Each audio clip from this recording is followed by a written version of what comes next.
Okay, good morning, everybody. Today is November 16th, and I just want to remind us all that we are still in Module 6, right? That will mean that the quiz opens this Thursday. What I think I'm going to do is keep the quiz open a little longer than usual. I might keep it open for a good long while. Partly because I really do want you to kind of go off on your own and study some of this, because there's so much interesting material on the Renaissance and the Reformation that's out there. Secondly, we are going to have a few extra classes, as you probably noticed in looking at the schedule. And a lot of that has to do with the fact that this is our first semester with HighFlex, and we're still kind of figuring out how all that works. So there's no reason why I should close the quiz real quickly. And what we're going to do also is maybe have a movie day, which means we'll be watching that in class, and I'll probably do like I did for exam 1 as well and give you more than one day to take it. You can just kind of choose which day you show up. So we're doing very well, and the semester is ticking right along. So let's go ahead and get started. When we left off, we were discussing the Renaissance and how the real buzzword is humanism. Right, we're going to start paying attention to the quality of life that we all get to enjoy on this earth. And within that are going to be new concepts. Individualism, you as an individual matter. You get to be happy. You shouldn't be judged because of the group that you're in or treated a certain way because of whatever group you belong to.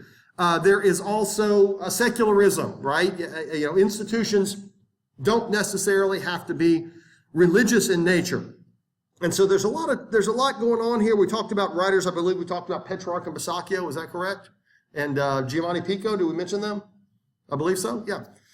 So that's all really cool. And what we will see as an important characteristic is that with North Italy being ground zero for the Renaissance and where it all starts, there will now be a rather notable amount of affluent people emerging. Urban dwellers, burghers as we called them before, craftsmen, artisans, businessmen of various types, and they make money. They do well. They're certainly better off than your average peasant, and needless to say, they will embrace the Renaissance. And the logic there is, I worked hard for this. I invested my time. I invested my energy. I put a lot of effort into making sure that I could live a successful life. And now that I am enjoying the fruits of my labor, I'm gonna be happy about it. I want to live in a nicer house than most people have. I want to have nicer stuff than most people have. I want to have a more comfortable lifestyle. Now that seems very, very obvious today. Y'all are all in college, in large part because you want to be able to live better later on. And you're smart enough to understand that going to college opens a lot more doors than not going to college. But remember, these are concepts that they have to figure out. Those ideas have to come from somewhere. And what Renaissance thinkers are going to argue is that it is perfectly acceptable morally for you to enjoy the benefits of all of that hard work. If you work hard and you make a better living than most, if you have found affluence in your life, you don't need to feel guilty when you have nice stuff. You don't need to feel guilty when your lifestyle is better. Up to this point, the people with the good lifestyles, the people that live well, are the kings and the nobility. Those are the people that get to have things better than others. Everyone else is taught, well, you should be humble and you should enjoy being poor and you should just be a peasant, etc. The Renaissance says, no, we can do better than that. The Renaissance will argue that it's okay. It's okay. And so we will start seeing a whole range of what we would call lifestyle products. A lifestyle industry emerges, catering to you as an individual, enjoying yourself because you've done well. Nice houses, nice, beautiful artistic furniture. In North Italy, a tremendous emphasis is now put on cuisine. The food of North Italy is renowned for its specialization and, the fancy meat and the fancy cheese and the fancy wine and all of this. Well, what happens, of course, is we have people that want to buy that stuff. We have people that want to eat better than your ordinary peasant. And so obviously this industry emerges, and there's nothing wrong with that. That's the whole point of the Renaissance. You earned it, now you should enjoy it. Now, of course, Renaissance thinkers are going to point out that doesn't mean you get to be selfish. That doesn't mean you get to only think about yourself. That doesn't mean that you get to say it's all for me and I'm not going to be charitable and I'm not going to help others and I'm not going to contribute outside of my own sphere. Of course, you're supposed to do that. But as long as you follow that rule, live well. We will see the Renaissance prove itself in a whole range of human areas, one of which is going to be politics. And we now see the very early beginnings of what we call today political science. Renaissance thinkers will start to argue, for example, that being in a position of leadership is a responsibility. You are serving the people that you lead. And you have an obligation to do the best job possible for their well-being. Now think about it, up to this point, the kings and the nobility, that was a position of privilege, wasn't it? I'm a king and I'm better than you. I'm a nobleman and I'm better than you. And it's all about how well I can live and how much power I can have and how much wealth I can have. But now the Renaissance guys are going to start saying, actually, the real part of being the king is the work you do. It's the effort that you put into the well-being of the people that you rule over. And it is possible to be a bad king just like it's possible to be a good king. And it's all based on how well you have served the people. A good king is not the king that goes out and conquers his enemies and gets lots of wealth and power. A good king is a man who dies with his kingdom better off than when he inherited it. And the measure is how well are the people doing. I will point out, it takes a long time to get here. The Renaissance is the baby steps. It's going to be a long time before these really gain traction. You just can see where it's going. Being a king or a leader is a job, and you have to do that job well. We will see, of course, this doesn't always necessarily translate into people ruling. Democracy as we know it is still a long way away. In many cases, the Renaissance was used as an example for kings to gain more power, more wealth. There's all kinds of directions that we can take this. One Renaissance writer was a man by the name of Machiavelli. And he studies, again, what we would call political science, or at least the Renaissance version of it.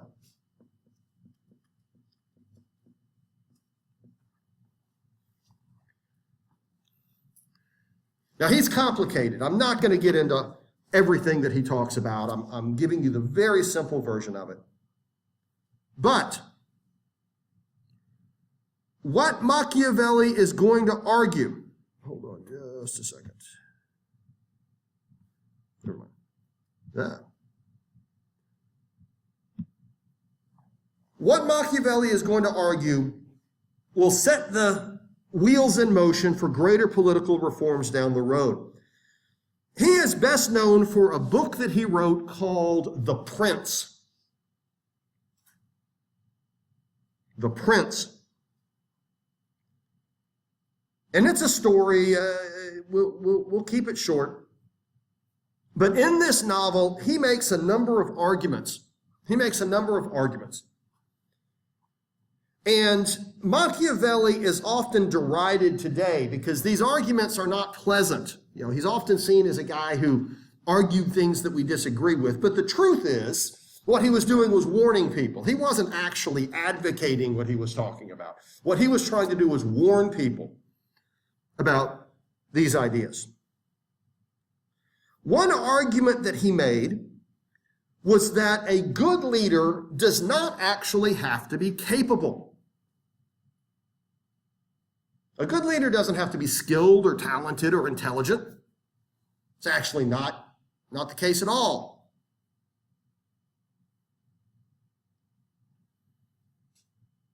A good leader needs to appear capable. That's what really matters. It's the appearance of talent that moves you up the ladder. You know, what happens behind closed doors when nobody's watching? Well, heck, you could be a total buffoon, you could be corrupt, you could be evil, you could be whatever you want. But as long as you present the good face to the public and they think you got it, that's actually what matters. Now, let's look at modern politics. Is that kind of how it works today? Absolutely, right? The guy that wins the election is the guy that gives the best speeches. Doesn't mean he has the best ideas, doesn't mean he's the most intelligent or anything else.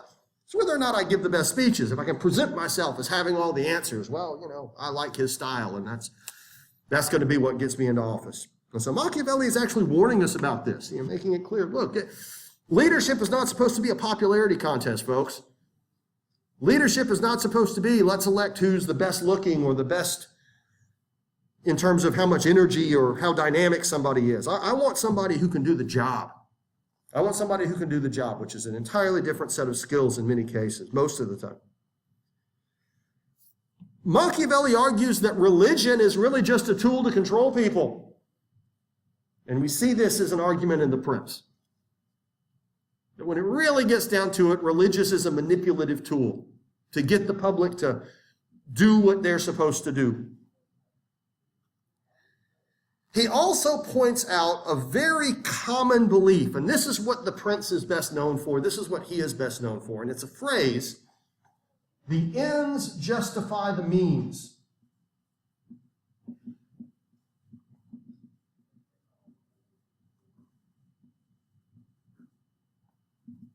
Now understand, Machiavelli is not advocating this. He's not arguing that this should be how people think. He's saying this is how people think, and we need to watch out for it. What do I mean by that? The ends justify the means. What's the idea there? What does that mean? Because people use it all the time, and most of the time it's not very nice. It's quite evil most of the time in how people apply it. What do I mean by this?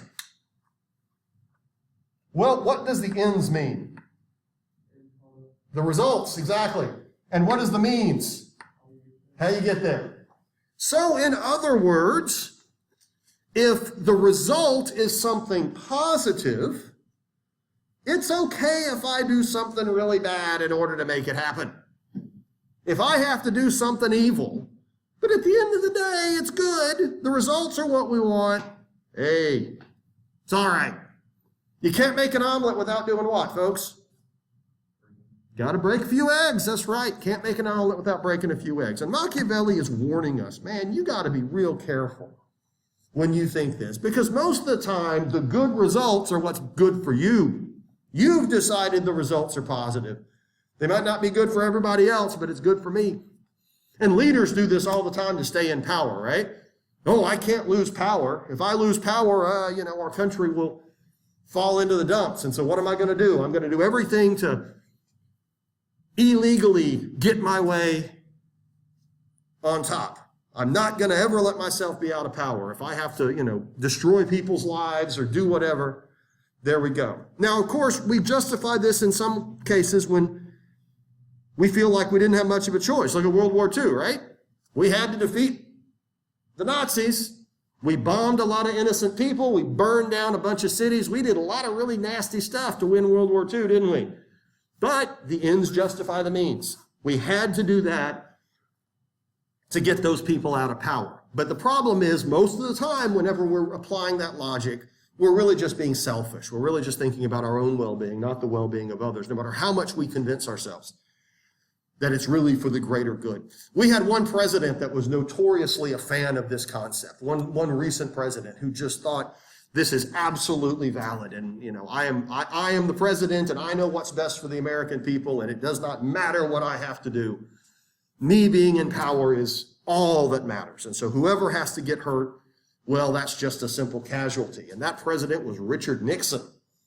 Richard Nixon was a crook. He was just a corrupt, evil man in most respects. I'm not saying he wasn't intelligent. He was a very smart man.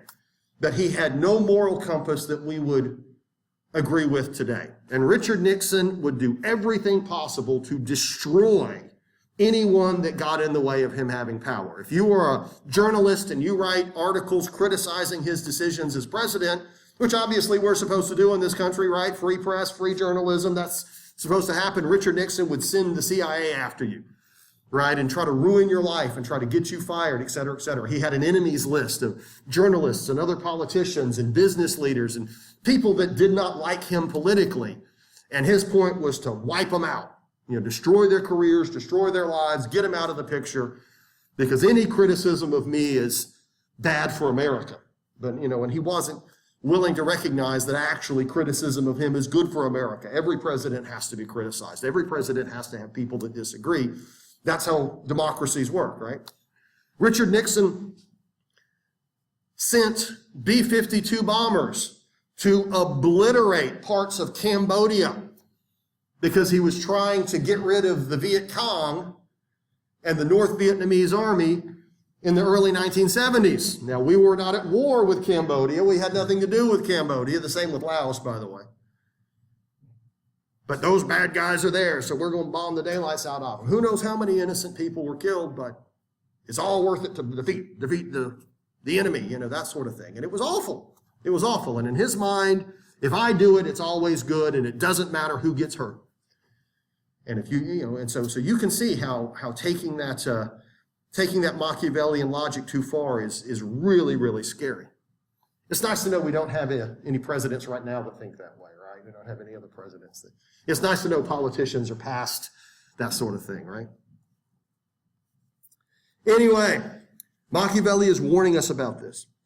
Machiavelli argues that we should probably make government secular. Religion really shouldn't have anything to do with government.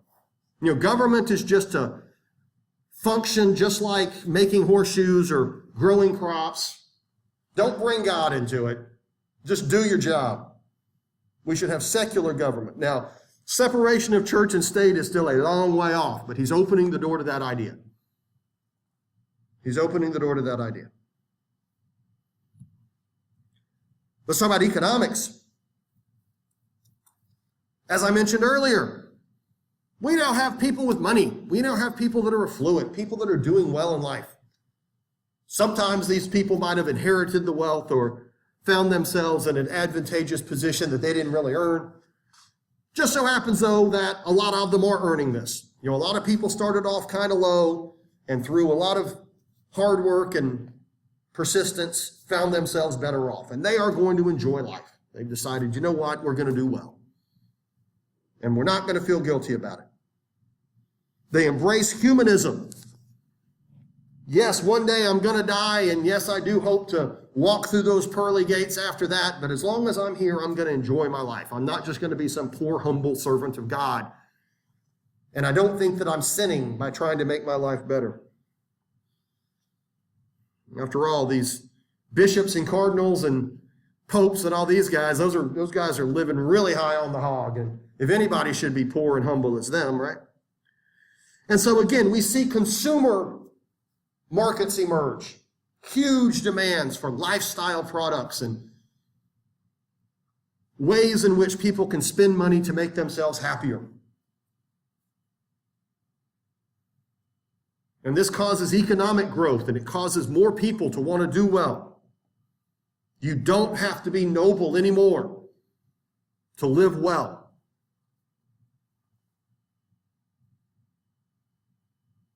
And this will accelerate the growth of the middle class, accelerate the emergence of the modern era, even though there's multiple steps that we still have to go through. And I mentioned things like furniture and food. Music will start to sort of emerge as well in ways that it had not before. But the Renaissance is particularly well known for its art. The artistic masterpieces of the Renaissance are an absolute quantum leap forward in what could be done on canvas. It is amazing the difference. You see the Renaissance coming to life when you look at the paintings before the Renaissance and the paintings afterward. It's very, very obvious.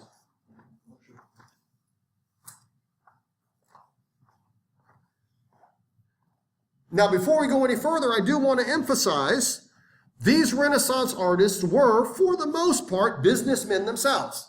They are not painting these pictures just for fun. They're not doing it for kicks. They're getting paid. People are hiring them. Again, I have money and I'm doing well and I'm affluent and I want nice pictures for my wall, so I'm going to find somebody who paints them. And the people that are the best at it are the ones I'm going to hire. And of course, when money can be made, people get better, don't they? People put time and energy, because if I'm the best painter out there, I will get the most business and I can charge the most money for my paintings. If I'm the best sculptor out there, I will be paid for those sculptures and I will make a lot of money. So it's worth it for me to put years into developing these techniques and learning these skills. It pays off in the end, just like these other merchants, just like these other businessmen. So for the most part, this is a business. And people tend to forget that. When they see these great masters, they think they're just creating this stuff for fun. They're not.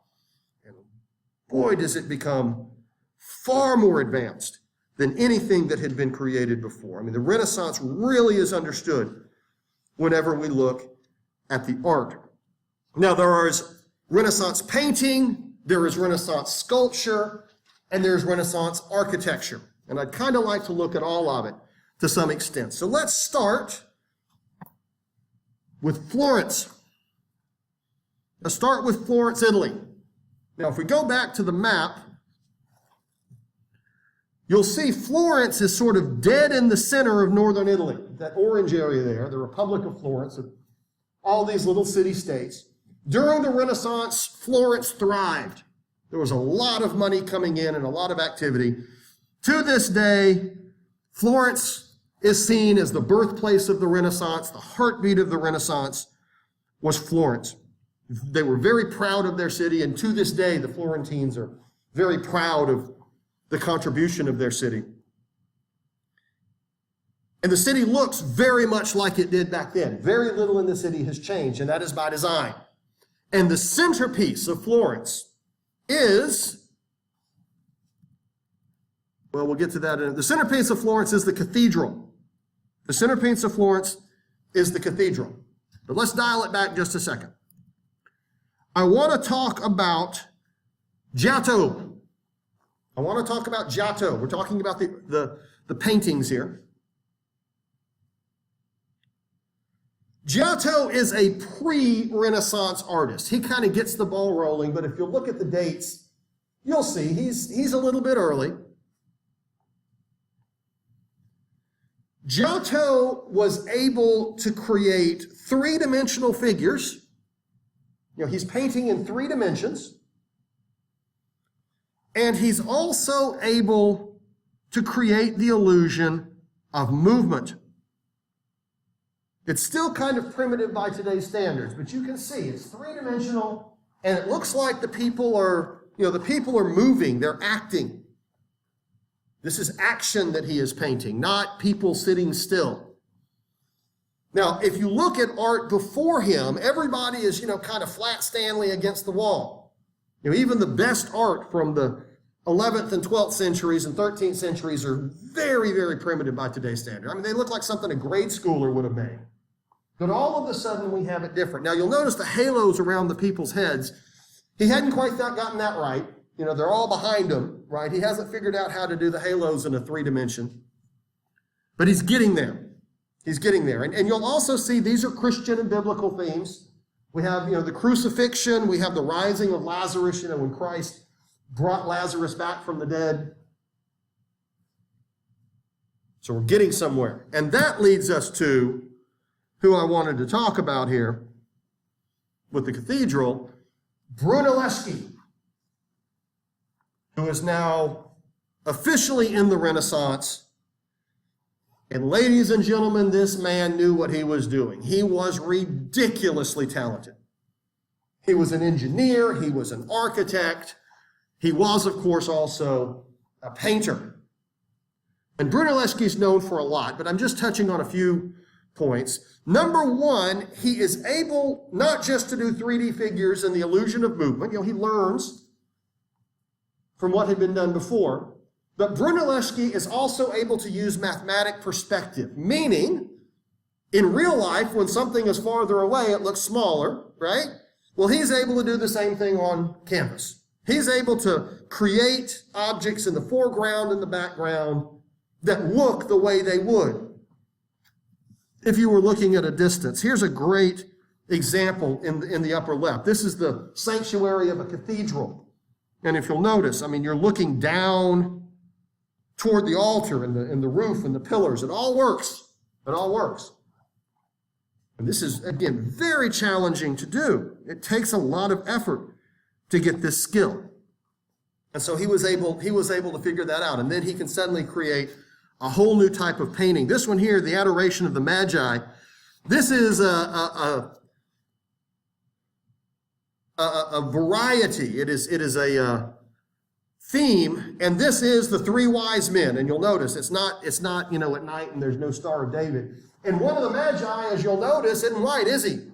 We got a black guy in there. Yes, African people were known to Europeans.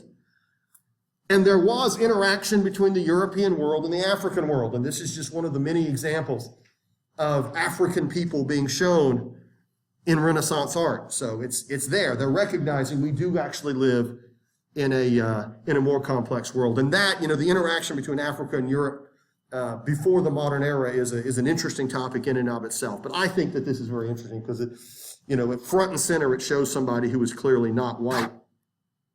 Anyway, Brunelleschi, his intelligence was without question, and he had, grown up in Florence and had already made a number of works of art and had also shown some engineering skills. And the cathedral had been built, but it didn't have a dome on it. And for years, something like 20 years, the leadership in Florence wanted to put a dome on the cathedral, but they just couldn't get it right. They couldn't figure out how to do it. There was nobody around that could make that happen. Now, you'll recall we talked about, like with Hagia Sophia and these other works, putting a dome on a building really represents engineering skill. Only the really most brilliant societies have the ability to do something like this. And one of the rules that they had sorted out when they built the cathedral, and this was part of the deal, was that it needs to be brick. It has to be a brick dome. And you can't do a brick dome very easily because, of course, if the bricks are wet or if they're, curing, they're going to fall in. You can't set bricks at an angle like that. And so they just didn't know how it could be done, and they tried and tried and tried. The legend has it that he proved to them that he could do it by simply drawing a perfect circle freehand. He walked in and said, I'm going to put the dome on it, and here's why. And he drew an absolutely perfect circle freehand, which feel free to try yourself. You can't do it. But somehow he could. But anyway, he figured it out. And he figured out how to lay bricks in such a way that even as they curve inward, they don't fall in on each other. It even took many years afterward for them to figure out how he did it. For a long time, it was kind of a mystery. Even though they studied it, they still couldn't see how it was done. He also had to figure out, for example, how to build the machines to hoist the bricks up. Using physics, using leverage and the pulleys and the cranks and whatnot to lift the bricks where they needed to be. It was a ridiculously complex operation.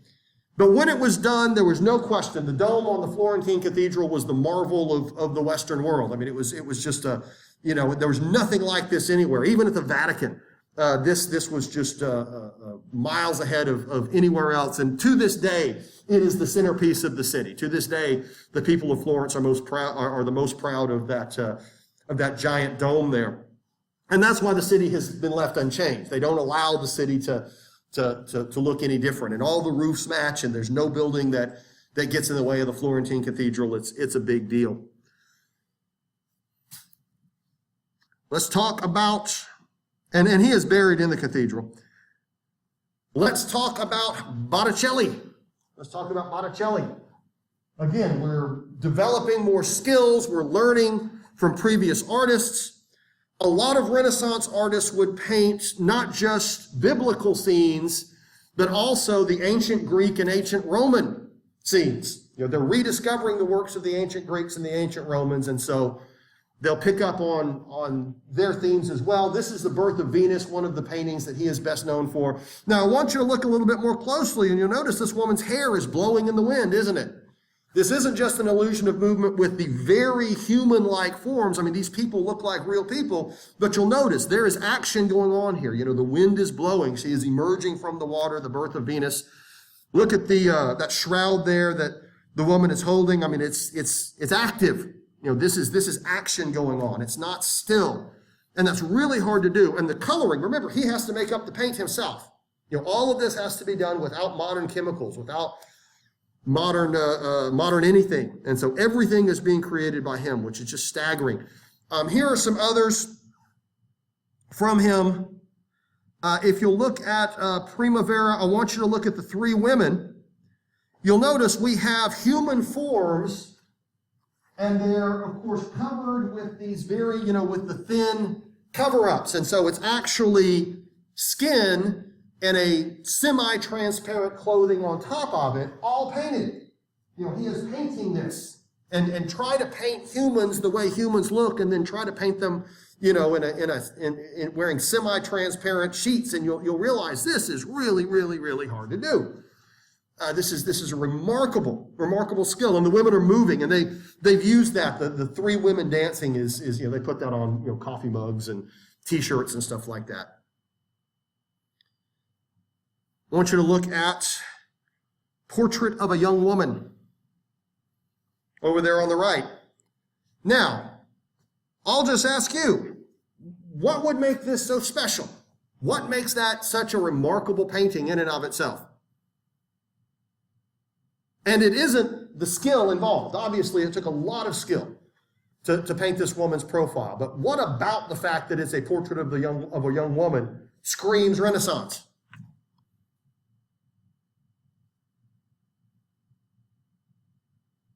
How about the fact that somebody is having her portrait done that isn't a queen, right? She isn't special in any way except for the fact that she is probably the wife of somebody who does well, and there you go, we're doing her portrait, right? She is an ordinary person, an individual whose husband or family wanted to have her portrait done. Just a nice, attractive woman. Let's paint your portrait because we would like that. And of course, you'll notice she's well off, isn't she? This is obviously someone who, in one way or another, has access to wealth. And the Renaissance is all about the individual. It's all about you enjoying yourself and getting something nice for yourself if you do well. Individualism. And then, of course, also, if you look at the bottom, we've got more mathematic perspective. We have more action going on. People engaged in various tasks. And everything looks the way it would look if you were sort of looking down that street. And I won't get into the meaning behind this picture, but you get the idea. You get the idea.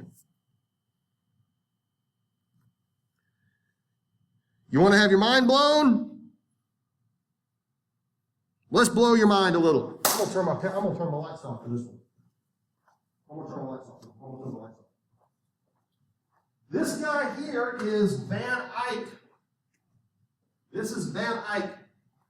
And he was a master of what we would call photorealism, meaning it looks like an actual picture.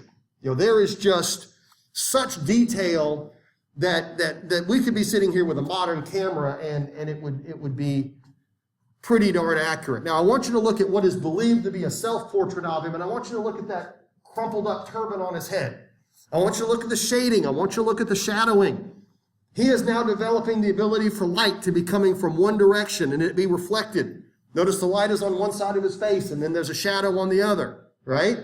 The various shadows within the turban itself with the folds of the fabric. I mean, that looks like a real piece of cloth there. And it's all painted. And it's just painted with, paint he made himself. And this really doesn't even do it justice, because remember, this is hundreds of years old. Imagine how vibrant it would have looked whenever it was new. It's just absolutely stunning. Look at the shadowing. Look at the shadowing on his face. There would be others that would pick up on that, and I want to hold back on one little detail when it comes to that, because we'll get back to that later. I want you to look at this one here, and this is the Arnolfini wedding portrait. The Arnolfini wedding portrait. Now, this is just a young couple, and they're having a wedding portrait done, which today, of course, is par for the course, right? You always get your picture taken at the wedding, right? Before the reception, right? And everybody gathers around, and people are quasi-sober, and we all smile, right? Everybody's got wedding pictures on the wall at your house. Well, they're having one done here. First and foremost, she's not pregnant. That's just the style of the dress. Don't ask me, but as I have been told, that is not a pregnant woman. But I want you to look at the dress itself, and I want you to look at the remarkable detail and how accurate that dress is, right? And just look at the lace. I mean, just everything about this is extremely photorealistic. There's some other characteristics here that you need to check out. What's over in the corner? The left corner, right behind the man. What are we seeing there by the window? Yeah, fruit, right? Oranges. This is an affluent couple. Ordinary people don't have fruit lying around their house. Now, yes, there were, people on the streets selling fruit, but remember, this is an era where this kind of thing is somewhat rare. This is a luxury item. We don't have Super Walmart to go just, load up and keep it in our fridge. Having fresh fruit in your house was a clear indication of being affluent, and so they're including that in the picture for a reason. Seeing fresh fruit in the background automatically says, these people aren't borrowing somebody else's house. This is where they live, and they live well. Now, when I said we're going to blow your mind, here we go. What's behind them? No, way in the back. That's a mirror, folks. And let's zoom in on that mirror. Wow. Not only has he painted them backwards in a convex mirror, exactly the way a mirror with a little bit of a curve in it would look, but then he painted the people behind him watching them, right? And look at the window, how the window is exactly the way the window would look if it were in a mirror. Right? So look at the window and then look at the mirror, and then let's zoom in on the mirror, right? How unbelievably cool is that? Look at those beads. Those glass beads look like real glass beads, don't they? The shadowing on the wall and everything. The light is reflecting through the glass beads. All of this is painted. I want you to go out and I want you to use modern paint and try to paint a mirror with reflections in it and see how far you get. Okay? And look at the figures within those little circles around the mirror, right? I want you to look at the shading on the mirror. The light is coming from one direction and there's a little bit of shadow on the other side. You see where the light is? And then if you zoom in on the mirror, you see that the mirror itself reflects the fact that it's on the wall. It's not even perfect either. He's even able to get the imperfections in it. And that's, those are amber little cutouts there all around it. Impressed now? You should be. You should be. This guy really knew what he was doing. Now, why do you think he's going to take so much time to develop such an incredible skill? What's this guy really looking for? Money. He's getting paid for this, folks. Now, he might take great pride in his work. I know I would if I had this kind of ability. It's just important to understand he's doing this to get paid. This Arnolfini family is clearly affluent. They clearly do well. And he is expecting them to pay him quite handsomely for the work that he does. And so this is a business. This is a business. Let's look at something else from him. Here is Madonna with child. Madonna, that means the Virgin Mary. So that's Mary and Jesus in some unique kind of way. I mean, look at her big flowing dress there that's all sort of laid out on the ground and the various shadowing. It all works perfectly from where the window and the light is coming in, the natural light that is. And then we have the donor's wife. This is a real interesting one because this is part of an altarpiece where there's multiple different pictures of various people and scenes. And this is just one board in it. And I'll get back to it in a minute, but during World War II, the Nazis looted everything artistic. Everywhere they went, they stole the art. just everywhere. They were the biggest art thieves in human history. And they kept it stored in various locations, giant piles of art, much of which was very valuable, very priceless, great works and such. And when the war was coming to an end and the whole world was collapsing in around the Nazis, the orders went out from Hitler to destroy all of it. Burn it all, every bit of it. If I'm going to be defeated, I'm going to destroy, as much of Europe's artistic heritage as I can. Just a horrible, horrible thing. But anyway, there was actually a U.S. task force within the military that was charged with just finding and preserving the art. Because we knew, just like everybody else, Hitler's going to try to destroy all the art that he stole. And they were nicknamed the Monument Men. And there's actually a movie with George Clooney that came out about 10 years ago called Monument Men. You remember, yeah, have you seen it or have you heard about it? It was a good movie, wasn't it? And of course, this plays a big part in the plot of the movie, because part of the movie is they can't find this piece. They found all the other pieces of the altar, but they don't know where this is. And then, of course, it's a big trick at the end. They finally figure out where it is, and it's exactly where they weren't thinking. Don't spoil it, but it's a great movie. It's a great movie. It's got George Clooney. It's got John Goodman, several others, and of course, you really ought to watch it. You would really enjoy it. I thought it was great, but this is a centerpiece of that. And that's opened the door, just again, not to get off topic, but in the last few decades after World War II, there's been tremendous controversy, lawsuits, etc., over a lot of the art that was recovered. Unfortunately, yes, some of the great works were destroyed as a result of the war. That's what war does, why we should avoid it. But plenty of people, like Jewish families, for example, had their artwork stolen from them. Even though they've been able to prove that this artwork belongs to them, a lot of it is still on museum, walls, and it got transferred and moved around, and there's been a lot of controversy over that. There is a very, very expensive work of art. I forget what it's called, but I'm not kidding. It was worth like $70 or $80 million.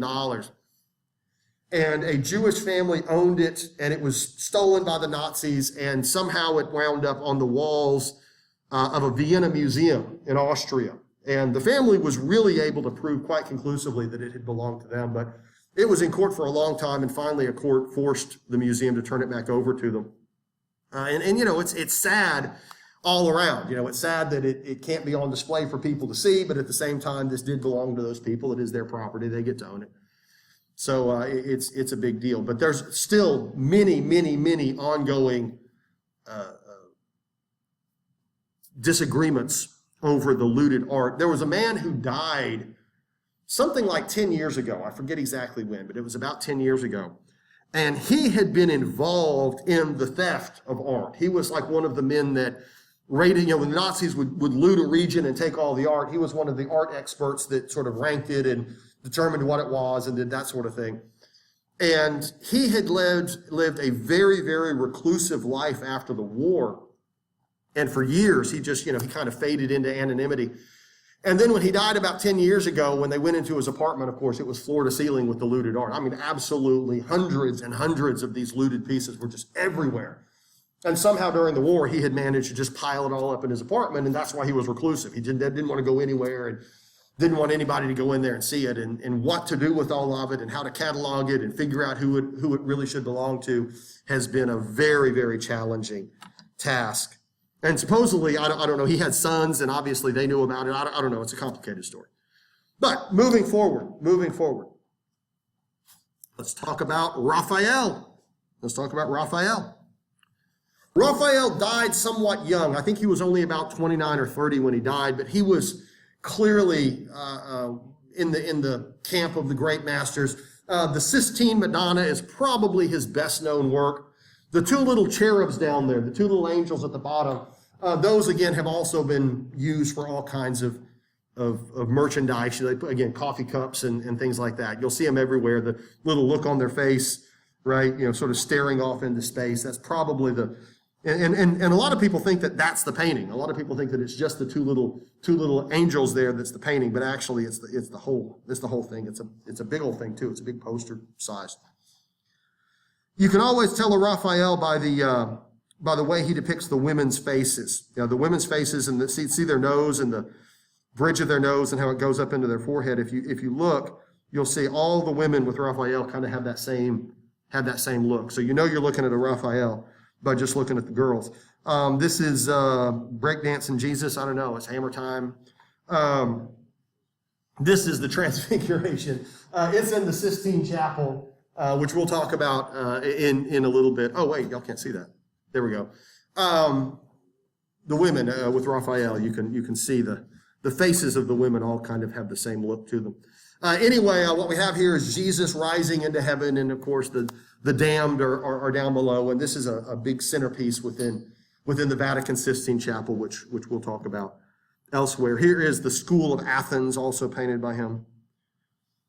And again, we're dealing with the Greek and Roman type themes, and here we have Socrates and Plato. And you'll see the mathematic perspective, right? Everything looks the way it should look if you're looking down that colonnade. And it's not meant to be historically accurate. What he's done is he's included all sorts of different philosophers and thinkers and put them all in one place to praise the logic of the people of Athens. Now, of course, we could not talk about the great Renaissance artists by just talking about Raphael and Botticelli. They certainly fall into that camp. Who are the ones that people really think about? If we grab your average Walmart shopper and say, name a great Renaissance artist, who comes to mind? Michelangelo? Yeah, absolutely. And maybe who else? Da Vinci, yeah. Michelangelo and Leonardo da Vinci. And we'll talk about them next time because we're running out of time. But just to let you know, Leonardo da Vinci, his last name was not Da Vinci. Okay, Da Vinci means of Vinci, where he's from. He was just Leonardo. And so that's how surnames worked back then for a lot of people. Your last name was really just kind of where you were from or maybe the occupation you did. If you were a cooper, you would be, Leonardo Cooper. That's just kind of what you did. And so he was simply Leonardo of the town of Vinci. And yes, these two men were absolutely talented, well beyond even these great masters that we've discussed up to this point. But we are out of time now, so we will get on them on Wednesday. Here's the thing. As I mentioned, I will open the quiz on Thursday, but I'd like to take a little more time, and we are going to have a couple of extra classes. So we're going to keep the quiz open longer than normal. No stress. I'm sure y'all are fine with that. So, all right, y'all take care. And if somebody could turn the light on, that'd be great.